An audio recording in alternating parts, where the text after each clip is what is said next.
इंदौर के साथ राजस्थान के दूषित पेयजल को लेकर बोले बेनीवाल का कहना, आजादी के 75 साल बाद भी पीने के लिए साफ पानी नहीं।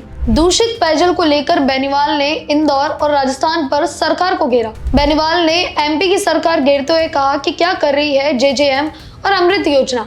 नमस्कार, आप देख रहे हैं भारत रफ्तार और मैं हूं आपके साथ खुशी। आज की बड़ी खबर मध्य प्रदेश के इंदौर से आ रही है, जहां दूषित पेयजल ने एक बड़े स्वास्थ्य संकट को जन्म दे दिया है। देश की सबसे स्वच्छ शहर माने जाने वाली इंदौर में भागीरथपुरा इलाके में दूषित पानी से डायरिया का प्रकोप फैला, जिससे कम से कम 9 लोगों की मौत हो गई और 200 से ज्यादा लोग अस्पताल में भर्ती हैं। स्थानीय निवासियों का दावा है कि मौतों की संख्या 15 तक पहुंच चुकी है और कई मरीज अभी भी आईसीयू में जिंदगी और मौत से जूझ रहे हैं। इस घटना ने न केवल स्थानीय प्रशासन की लापरवाही को उजागर किया है, बल्कि केंद्र और राज्य सरकारों की जल योजनाओं पर भी सवाल खड़े कर दिए। दरअसल इंदौर के भागीरथपुरा में सीवेज का पानी पीने से पानी की लाइनों में मिल जाने से ये संकट पैदा हुआ।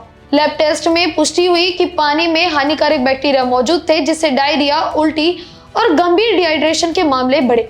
एक दिल दहलाने वाली कहानी तो एक परिवार की है, जहां 10 साल की प्रतीक्षा के बाद जन्मे शिशु की दूषित पानी पीने से मौत हो गई और परिवार ने सरकारी मुआवजे को भी ठुकरा दिया। मुख्यमंत्री मोहन यादव के निर्देश पर हाई लेवल मीटिंग हुई और नगर निगम कमिश्नर को हटा दिया गया, लेकिन सवाल यह है कि देश की सबसे साफ सुथरे शहर में ऐसा कैसे हो गया। इस मुद्दे पर राजस्थान के नागौर से सांसद और आरएलपी के नेता हनुमान बेनीवाल ने तीखी प्रतिक्रिया दी है। उन्होंने अपने एक्स पोस्ट में मध्य प्रदेश की सरकार को घेरते हुए कहा कि इंदौर जैसे विकसित शहर में दूषित पानी से मौतें होना शर्मनाक है और ये प्रशासनिक लापरवाही का भी प्रमाण है।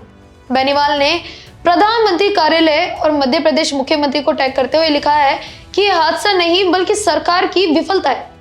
इस पोस्ट में उन्होंने पूरे देश में दूषित पेयजल की समस्या को उठाया, जिसमें राजस्थान सहित कई राज्यों में फ्लोराइड, आर्सेनिक और रासायनिक तत्वों से युक्त पानी का भी जिक्र किया। उन्होंने कहा कि हाल ही में इंदौर में दूषित पानी से कई लोगों की मौत के मुंह में समा गए और लोग गंभीर बीमारियों से शिकार हो रहे हैं। बेनीवाल ने केंद्र की जेजेएम और अमृत योजना पर भी सवाल उठाए। उन्होंने प्रधानमंत्री नरेंद्र मोदी से अपील की कि राज्य सरकारों से संवाद कर इस संकट का स्थायी समाधान निकाला जाए। आपको बता दें कि बेनीवाल पहले भी लोकसभा में राजस्थान की नदियां और नहरों में प्रदूषण का मुद्दा उठा चुके हैं।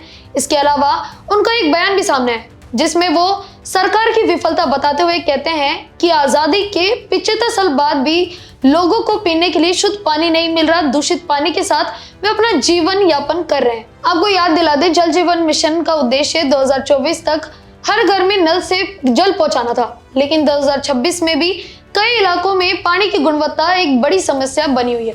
अमृत योजना शहरों में जल आपूर्ति और सीवेज प्रबंधन पर फोकस करती है, लेकिन इंदौर जैसी घटनाएं इन योजनाओं की हकीकत बयां करती है। कांग्रेस नेता जीतू पटवारी ने भी इस पर राज्य सरकार को घेरा है और मौतों की संख्या छिपाने का आरोप तक लगाया है। इस संकट से बचाव के लिए विशेषज्ञ सलाह देते हैं कि पानी उबालकर पिएं, फिल्टर का इस्तेमाल करें और डिहाइड्रेशन के लक्षण जैसे उल्टी, दस्त या खून वाली स्टूल तक तुरंत डॉक्टर से संपर्क करें। सरकार को जल गुणवत्ता की नियमित जांच सुनिश्चित करनी चाहिए और लापरवाही पर सख्त कार्रवाई भी करनी चाहिए। तो आपकी इस मुद्दे को लेकर क्या राय है, हमें कमेंट बॉक्स में जरूर बताएं और बने रहे हमारे साथ।